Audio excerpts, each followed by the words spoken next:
मेरे प्यारे देशवासियों, नमस्कार। मन की बात की शुरुआत में आज मैं आप सबके साथ एक खुशखबरी साझा करना चाहता हूं। हर भारतीय को यह जानकर गर्व होगा कि देवी अन्नपूर्णा की एक बहुत पुरानी प्रतिमा कनाडा से वापस भारत आ रही है। यह प्रतिमा लगभग 100 साल पहले 1913 के करीब वाराणसी के एक मंदिर से चुराकर देश से बाहर भेज दी गई थी। मैं कनाडा की सरकार और इस पुण्य कार्य को संभव बनाने वाले सभी लोगों का इस सहृदयता के लिए आभार प्रकट करता हूं। माता अन्नपूर्णा का काशी से बहुत ही विशेष संबंध है। अब उनकी प्रतिमा का वापस आना हम सभी के लिए सुखद है। माता अन्नपूर्णा की प्रतिमा की तरह ही हमारी विरासत की अनेक अनमोल धरोहरें अंतर्राष्ट्रीय गिरोहों का शिकार होती रही है। ये गिरोह अंतर्राष्ट्रीय बाजार में इन्हें बहुत ऊंची कीमत पर बेचते हैं। अब इन पर सख्ती तो लगाई ही जा रही है। इनकी वापसी के लिए भारत ने अपने प्रयास भी बढ़ाए हैं। ऐसी कोशिशों की वजह से बीते कुछ वर्षों में भारत कई प्रतिमाओं और कलाकृतियों को वापस लाने में सफल रहा है। माता अन्नपूर्णा की प्रतिमा की वापसी के साथ एक सहयोग ये भी जुड़ा है कि कुछ दिन पूर्व ही वर्ल्ड हेरिटेज वीक मनाया गया है। वर्ल्ड हेरिटेज वीक संस्कृति प्रेमियों के लिए पुराने समय में वापस जाने, उनके इतिहास के अहम पड़ावों को पता लगाने का एक शानदार अवसर प्रदान करता है। कोरोना कालखंड के बावजूद भी इस बार हमने इनोवेटिव तरीके से लोगों को ये हेरिटेज वीक मनाते देखा। क्राइसिस में कल्चर बड़े काम आता है। इससे निपटने में अहम भूमिका निभाता है। टेक्नोलॉजी के माध्यम से भी कल्चर एक इमोशनल रिचार्ज की तरह काम करता है। आज देश में कई म्यूजियम्स और लाइब्रेरीज अपने कलेक्शन को पूरी तरह से डिजिटल बनाने पर काम कर रहे हैं। दिल्ली में हमारे राष्ट्रीय संग्रहालय ने इस संबंध में कुछ सराहनीय प्रयास किए हैं। राष्ट्रीय संग्रहालय द्वारा करीब 10 वर्चुअल गैलरीज इंट्रोड्यूस करने की दिशा में काम चल रहा है ना मजेदार? अब आप घर बैठे दिल्ली के नेशनल म्यूजियम गैलरीज का टूर कर पाएंगे, जहां एक और सांस्कृतिक धरोहरों को टेक्नोलॉजी के माध्यम से अधिक लोगों तक पहुंचाना अहम है। वहीं इन धरोहरों के संरक्षण के लिए टेक्नोलॉजी का उपयोग भी महत्वपूर्ण है। हाल ही में एक इंटरेस्टिंग प्रोजेक्ट के बारे में पढ़ रहा था। नॉर्वे के उत्तर में स्वालबार्ड नाम का एक द्वीप है। इस द्वीप पे एक प्रोजेक्ट आर्कटिक वर्ल्ड आर्काइव बनाया गया है। इस आर्काइव में बहुमूल्य हेरिटेज डेटा को इस तरह से रखा गया है कि किसी भी प्रकार के प्राकृतिक या मानव निर्मित आपदाओं से प्रभावित न हो सके। अभी हाल ही में यह भी जानकारी आई है कि अजंता गुफाओं की धरोहर को भी डिजिटाइज करके इस प्रोजेक्ट में संजोया जा रहा है। इसमें अजंता गुफाओं की पूरी झलक देखने को मिलेगी। इसमें डिजिटलाइज और रिस्टोर पेंटिंग के साथ साथ इससे संबंधित दस्तावेज और कोट्स भी शामिल होंगे। साथियों, महामारी ने एक और जहां हमारे काम करने के तौर तरीकों को बदला है, तो दूसरी ओर प्रकृति को नए ढंग से अनुभव करने का भी अवसर दिया है। प्रकृति को देखने के हमारे नजरिए में भी बदलाव आया है। अब हम सर्दियों के मौसम में कदम रख रहे हैं। हमें प्रकृति के अलग अलग रंग देखने को मिलेंगे। पिछले कुछ दिनों से इंटरनेट चेरी ब्लॉसम की वायरल तस्वीरों से भरा हुआ है। आप सोच रहे होंगे, जब मैं चेरी ब्लॉसम की बात कर रहा हूं तो जापान की इस प्रसिद्ध पहचान की बात कर रहा हूं, लेकिन ऐसा नहीं है। ये जापान की तस्वीरें नहीं है, ये अपने मेघालय के शिलांग की तस्वीरें हैं। मेघालय की खूबसूरती को इन चेरी ब्लॉसम ने और बढ़ा दिया है। साथियों, इस महीने 12 नवंबर से डॉक्टर सलीम अली जी का 125वां जयंती समारोह शुरू हुआ है। डॉक्टर सलीम ने पक्षियों की दुनिया में बर्ड वॉचिंग को लेकर उल्लेखनीय कार्य किया है। दुनिया के बर्ड वॉचर्स को भारत के प्रति आकर्षित भी किया है। मैं हमेशा से बर्ड वॉचिंग के शौकीन लोगों का प्रशंसक रहा हूं। बहुत धैर्य के साथ वो घंटों तक सुबह से शाम तक बर्ड वॉचिंग कर सकते हैं, प्रकृति के अनूठे नजारों का लुत्फ उठा सकते हैं और अपने ज्ञान को हम लोगों तक भी पहुंचाते रहते हैं। भारत में भी बहुत सी बर्ड वॉचिंग सोसाइटी सक्रिय है। आप भी जरूर इस विषय के साथ जुड़िए। मेरी भागदौड़ की जिंदगी में मुझे भी पिछले दिनों केवड़िया में पक्षियों के साथ समय बिताने का बहुत ही यादगार अवसर मिला। पक्षियों के साथ बिताया हुआ समय आपको प्रकृति से भी जोड़ेगा और पर्यावरण के लिए भी प्रेरणा देगा। मेरे प्यारे देशवासियों, भारत की संस्कृति और शास्त्र हमेशा से ही पूरी दुनिया के लिए आकर्षण के केंद्र रहे हैं। कई लोग तो इनकी खोज में भारत आए और हमेशा के लिए यहीं के होकर रह गए, तो कई लोग वापस अपने देश जाकर इस संस्कृति के संवाहक बन गए। मुझे जोनस मसेट्टी के काम के बारे में जानने का मौका मिला, जिन्हें विश्वनाथ के नाम से भी जाना जाता है। जोनस ब्राजील में लोगों को वेदांत और गीता सिखाते हैं। वे विश्व विद्या नाम की एक संस्था चलाते हैं, जो रियो डी जेनेरो से घंटे भर की दूरी पर पेट्रोपोलिस के पहाड़ों में स्थित है। जोनस ने मैकेनिकल इंजीनियरिंग की पढ़ाई करने के बाद स्टॉक मार्केट में अपनी कंपनी में काम किया। बाद में उनका रुझान भारतीय संस्कृति और खासकर वेदांत की तरफ हो गया। स्टॉक से लेकर के स्पिरिचुअलिटी तक वास्तव में उनकी एक लंबी यात्रा है। जोनस ने भारत में वेदांत दर्शन का अध्ययन किया और 4 साल तक वे कोयम्बतूर के आर्ष विद्या गुरुकुलम में रहे।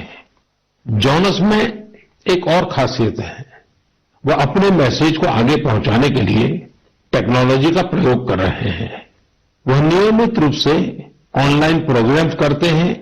वे प्रतिदिन पॉडकास्ट करते हैं।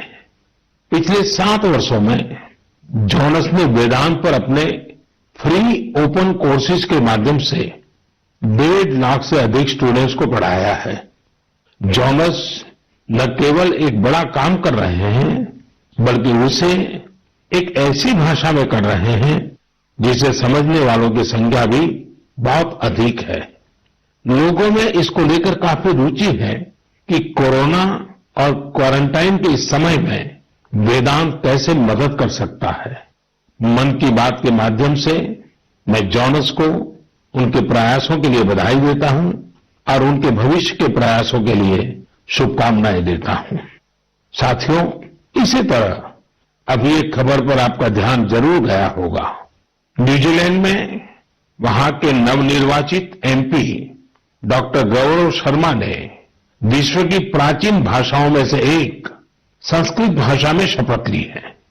एक भारतीय के तौर पर भारतीय संस्कृति का ये प्रसार हम सबको गर्व से भर देता है। मन की बात के माध्यम से मैं गौरव शर्मा जी को शुभकामनाएं देता हूं। हम सभी की कामना है वो न्यूजीलैंड के लोगों की सेवा में नई उपलब्धियां प्राप्त करें। मेरे प्यारे देशवासियों, कल 30 नवंबर को हम श्री गुरु नानक देव जी का 551वां प्रकाश पर्व मनाएंगे। पूरी दुनिया में गुरु नानक देव जी का प्रभाव स्पष्ट रूप से दिखाई देता है। वैंकूवर से वेलिंगटन तक, सिंगापुर से साउथ अफ्रीका तक उनके संदेश हर तरफ सुनाई देते हैं।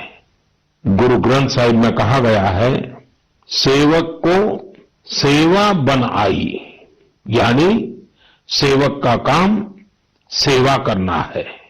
बीते कुछ वर्षों में कई अहम पड़ाव आए और एक सेवक के तौर पर हमें बहुत कुछ करने का अवसर मिला। गुरु साहिब ने हमसे सेवा ली। गुरु नानक देव जी का ही 550वां प्रकाश पर्व, श्री गुरु गोविंद सिंह जी का 350वां प्रकाश पर्व, अगले वर्ष श्री गुरु तेग बहादुर जी का 400वां प्रकाश पर्व भी है। मुझे महसूस होता है कि गुरु साहब की मुझ पर विशेष कृपा रही, जो उन्होंने मुझे हमेशा अपने कार्यों में बहुत करीब से जोड़ा है। साथियों, क्या आप जानते हैं कि कच्छ में एक गुरुद्वारा है, लखपत गुरुद्वारा साहब। श्री गुरु नानक जी अपनी उदासी के दौरान लखपत गुरुद्वारा साहिब में रुके थे। 2001 के भूकंप से इस गुरुद्वारे को भी नुकसान पहुंचा था। यह गुरु साहब की कृपा ही थी कि मैं इसका जीर्णोद्धार सुनिश्चित कर पाया। न केवल गुरुद्वारा की मरम्मत की गई, बल्कि उसके गौरव और भव्यता को भी फिर से स्थापित किया गया। हम सबको गुरु साहब का भरपूर आशीर्वाद भी मिला। लखपत गुरुद्वारा के संरक्षण के प्रयासों को 2004 में UNESCO Asia Pacific heritage award में अवार्ड ऑफ डिस्टिंक्शन दिया गया। अवार्ड देने वाली जूरी ने यह पाया कि मरम्मत के दौरान शिल्प से जुड़ी बारीकियों का विशेष ध्यान रखा गया। जूरी ने यह भी नोट किया कि गुरुद्वारा के पुनर्निर्माण कार्य में सिख समुदाय की न केवल सक्रिय भागीदार रही, बल्कि उनके ही मार्गदर्शन में ये काम हुआ। लखपत गुरुद्वारा जाने का सौभाग्य मुझे तब भी मिला था जब मैं मुख्यमंत्री भी नहीं था। मुझे वहां जाकर असीम ऊर्जा मिलती थी। इस गुरुद्वारे में जाकर हर कोई खुद को धन्य महसूस करता है।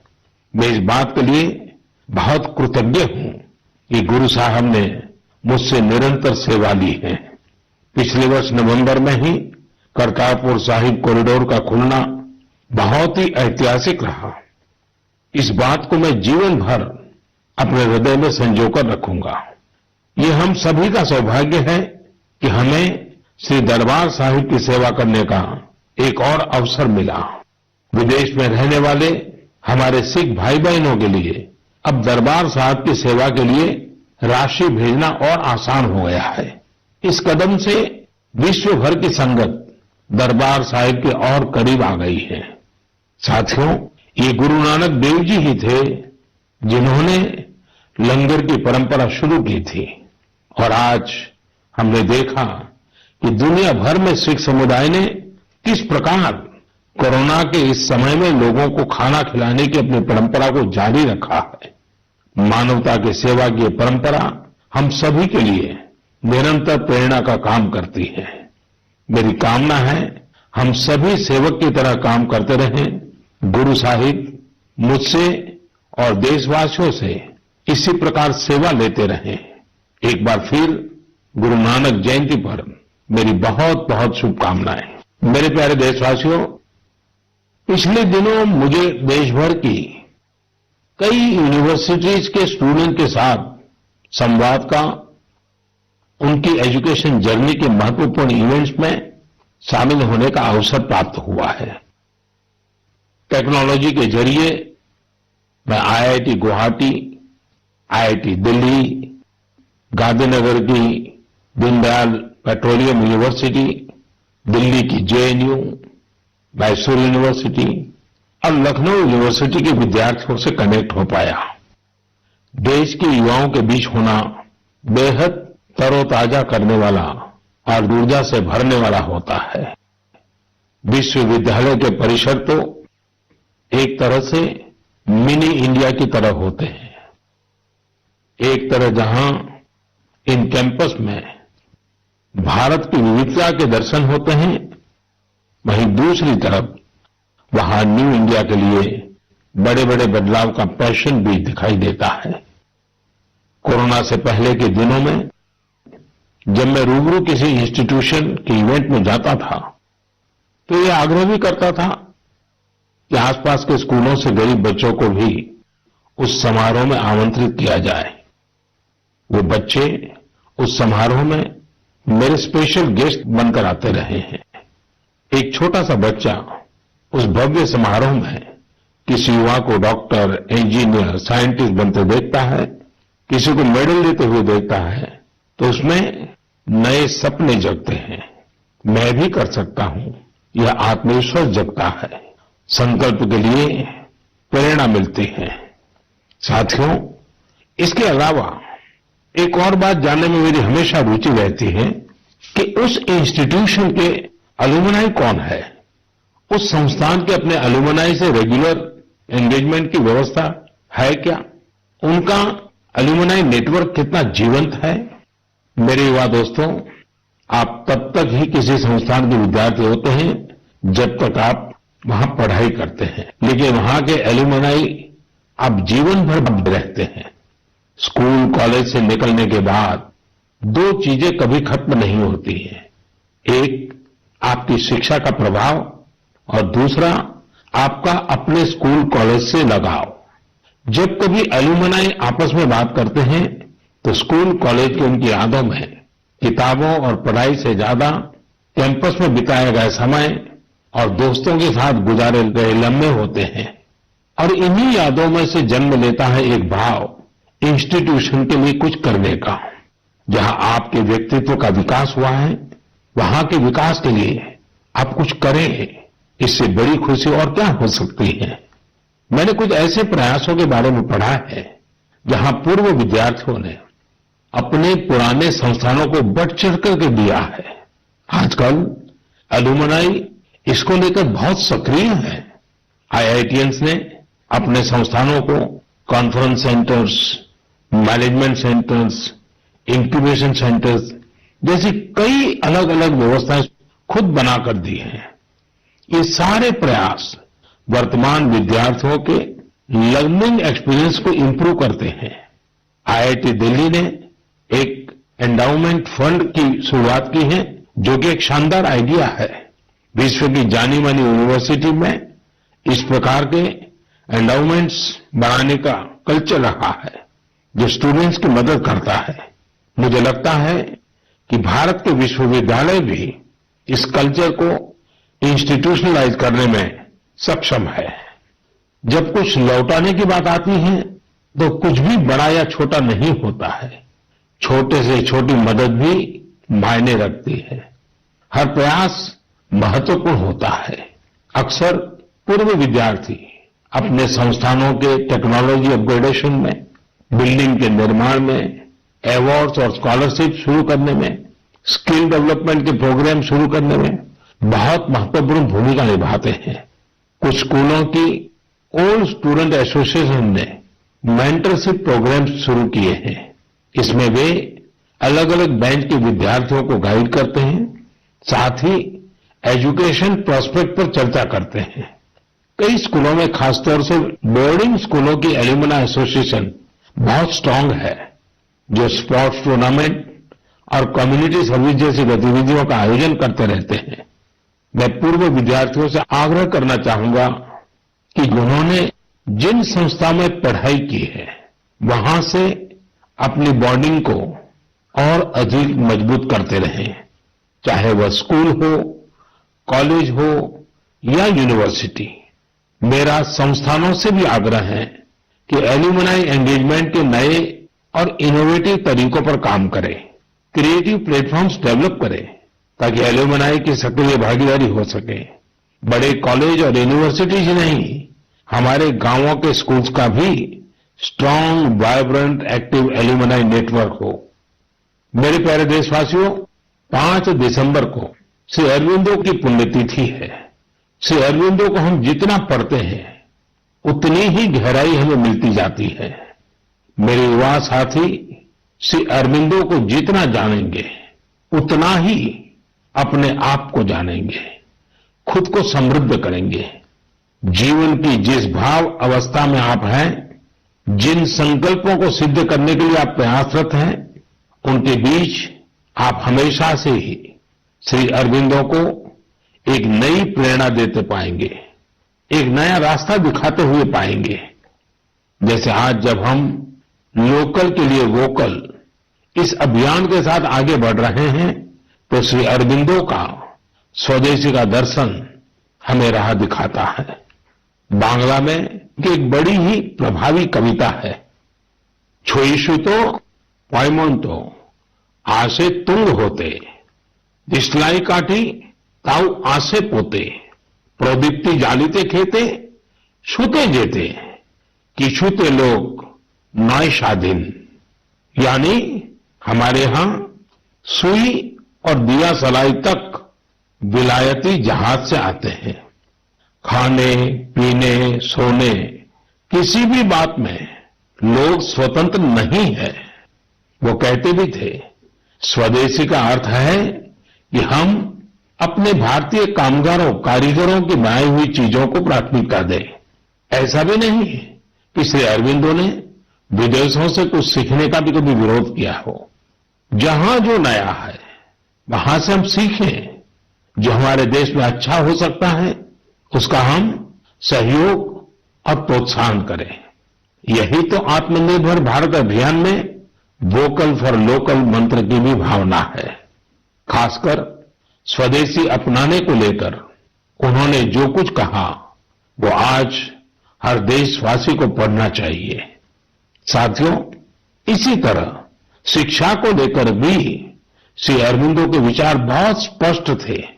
वो शिक्षा को केवल किताबी ज्ञान डिग्री और नौकरी तक की सीमित नहीं मानते थे।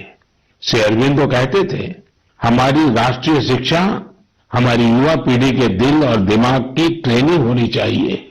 यानी मस्तिष्क का वैज्ञानिक विकास हो और दिल में भारतीय भावनाएं भी हो, तभी एक युवा देश का और बेहतर नागरिक बन पाता है। श्री अरविंदो ने राष्ट्रीय शिक्षा को लेकर जो बात तब कही थी, जो अपेक्षा की थी, आज देश उसे नई राष्ट्रीय शिक्षा नीति के जरिए पूरा कर रहा है। मेरे प्यारे देशवासियों, भारत में खेती और उससे जुड़ी चीजों के साथ नए आयाम जुड़ रहे हैं।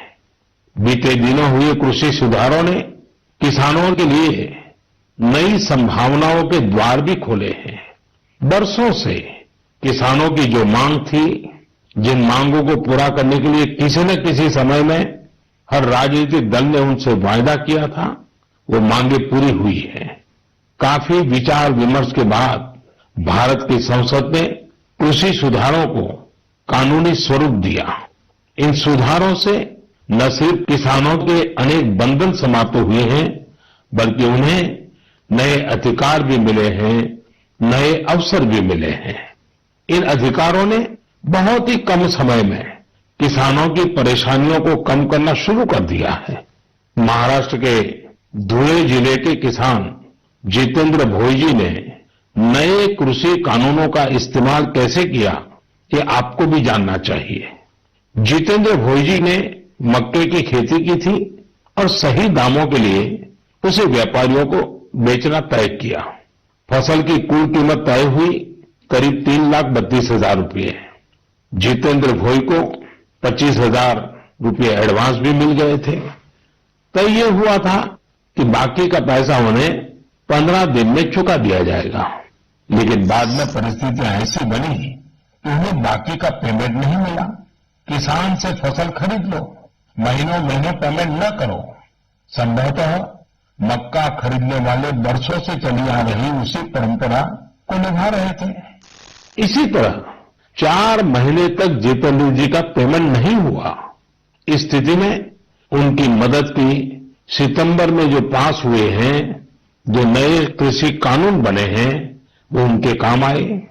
इस कानून में ये तय किया गया है कि फसल खरीदने के 3 दिन में ही किसान को पूरा पेमेंट करना पड़ता है और अगर पेमेंट नहीं होता है तो किसान शिकायत दर्ज कर सकता है। कानून में एक और बहुत बड़ी बात है, इस कानून में ये प्रावधान किया गया है कि क्षेत्र के एसडीएम को 1 महीने के भीतर ही किसान की शिकायत का निपटारा करना होगा। अब जब ऐसे कानून की ताकत हमारे किसान भाई के पास थी तो उनकी समस्या का समाधान तो होना ही था। उन्होंने शिकायत की और चंद ही दिन में उनका बकाया चुका दिया गया। यानी कि कानून की सही और पूरी जानकारी ही जितेंद्र जी की ताकत बनी। क्षेत्र कोई भी हो, हर तरह के भ्रम और अफवाहों से दूर सही जानकारी हर व्यक्ति के लिए बहुत बड़ा संबल होती है। किसानों में जागरूकता बढ़ाने का ऐसा ही एक काम कर रहे हैं राजस्थान के बारां जिले में रहने वाले मोहम्मद असलम जी। ये किसान उत्पादक संघ के सीईओ भी हैं। जी हां, आपने सही सुना, किसान उत्पादक संघ के सीईओ। उम्मीद है बड़ी बड़ी कंपनियों के सीईओ को ये सुनकर अच्छा लगेगा कि अब देश के दूर दराज वाले इलाकों में काम कर रहे किसान संगठनों में भी सीईओ होने लगे हैं। तो साथियों, मोहम्मद असलम जी ने अपने क्षेत्र के अनेकों किसानों को मिलाकर एक व्हाट्सएप ग्रुप बना लिया है। इस ग्रुप पर वो हर रोज आसपास की मंडियों में क्या भाव चल रहा है, इसकी जानकारी किसानों को देते हैं। खुद उनका एफपीओ भी किसानों से फसल खरीदता है, इसलिए उनके इस प्रयास से किसानों को निर्णय लेने में मदद मिलती है। साथियों, जागरूकता है तो जीवंतता है। अपनी जागरूकता से हजारों लोगों का जीवन प्रभावित करने वाले एक कृषि उद्यमी श्री वीरेंद्र यादव जी हैं। वीरेंद्र यादव जी कभी ऑस्ट्रेलिया में रहा करते थे। 2 साल पहले ही वो भारत आए और अब हरियाणा के कैथल में रहते हैं। दूसरे लोगों की तरह ही खेती में पराली उनके सामने भी एक बड़ी समस्या थी। इसके सॉल्यूशन के लिए बहुत व्यापक स्तर पर काम हो रहा है। लेकिन आज मन की बात में मैं वीरेंद्र जी को विशेष तौर पर जिक्र इसलिए कर रहा हूं क्योंकि उनके प्रयास अलग है, एक नई दिशा दिखाते हैं। पराली का समाधान करने के लिए वीरेंद्र जी ने पुआल की गांठ बनाने वाली स्ट्रॉ बेलर मशीन खरीदी। इसके लिए उन्हें कृषि विभाग से आर्थिक मदद भी मिली। इस मशीन से उन्होंने पराली के गट्ठे बनाना शुरू कर दिया। गट्ठे बनाने के बाद उन्होंने पराली को एग्रो एनर्जी प्लांट और पेपर मिल को बेच दिया। आप जानकर हैरान रह जाएंगे कि वीरेंद्र जी ने पराली से सिर्फ 2 साल में 1.5 करोड़ रुपए से ज्यादा का व्यापार किया है और उसमें भी लगभग 50 लाख रुपए मुनाफा कमाया है। इसका फायदा उन किसानों को भी हो रहा है जिनके खेतों से वीरेंद्र जी पराली उठाते हैं। हमने कचरे से कंचन की बात तो बहुत सुनी है, लेकिन पराली का निपटारा करके पैसा और पुण्य कमाने का यह अनोखा उदाहरण है। मेरा नौजवानों, विशेषकर कृषि की पढ़ाई कर रहे लाखों विद्यार्थियों से आग्रह है कि वो अपने आसपास के गांवों में जाकर किसानों को आधुनिक कृषि के बारे में, हाल में हुए कृषि सुधारों के बारे में जागरूक करें। ऐसा करके आप देश में हो रहे बड़े बदलाव के सहभागी बनेंगे। मेरे प्यारे देशवासियों, मन की बात में हम अलग अलग भांति भांति के अनेक विषयों पर बात करते हैं, लेकिन एक ऐसी बात को भी 1 साल हो रहा है जिसको हम कभी खुशी से याद नहीं करना चाहेंगे। करीब करीब 1 साल हो रहे हैं जब दुनिया को कोरोना के पहले केस के बारे में पता चला था। तब से लेकर अब तक पूरे विश्व ने अनेक उतार चढ़ाव देखे हैं। लॉकडाउन के दौर से बाहर निकलकर अब वैक्सीन पर चर्चा होने लगी है, लेकिन कोरोना को लेकर किसी भी तरह की लापरवाही अब भी बहुत घातक है। हमें कोरोना के खिलाफ अपनी लड़ाई को मजबूती से जारी रखना है। साथियों, कुछ दिनों बाद ही 6 दिसंबर को बाबा साहब आम्बेडकर की पुण्यतिथि भी है। ये दिन बाबा साहब को श्रद्धांजलि देने के साथ ही देश के प्रति अपने संकल्पों, संविधान ने एक नागरिक के तौर पर अपने कर्तव्यों को निभाने की जो सीख हमें दी है, उसे दोहराने का है। देश के बड़े हिस्से में सर्दी का मौसम भी जोर पकड़ रहा है। अनेक जगहों पर बर्फबारी हो रही है। इस मौसम में हमें परिवार के बच्चों और बुजुर्गों का, बीमार लोगों का विशेष ध्यान रखना है। खुद भी सावधानी बरतनी है। मुझे खुशी होती है जब मैं देखता हूं कि लोग अपने आसपास के जरूरतमंदों की भी चिंता करते हैं। गर्म कपड़े देकर उनकी मदद करते हैं। बेसहारा जानवरों के लिए भी सर्दियां बहुत मुश्किल लेकर आती हैं। उनकी मदद के लिए भी बहुत लोग आगे आते हैं। हमारी युवा पीढ़ी इस तरह के कार्यों में बहुत बढ़ चढ़कर सक्रिय होती है।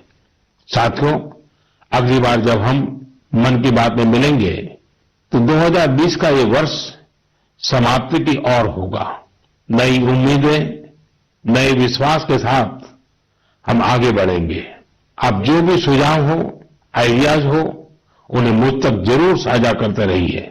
आप सभी को बहुत बहुत शुभकामनाएं।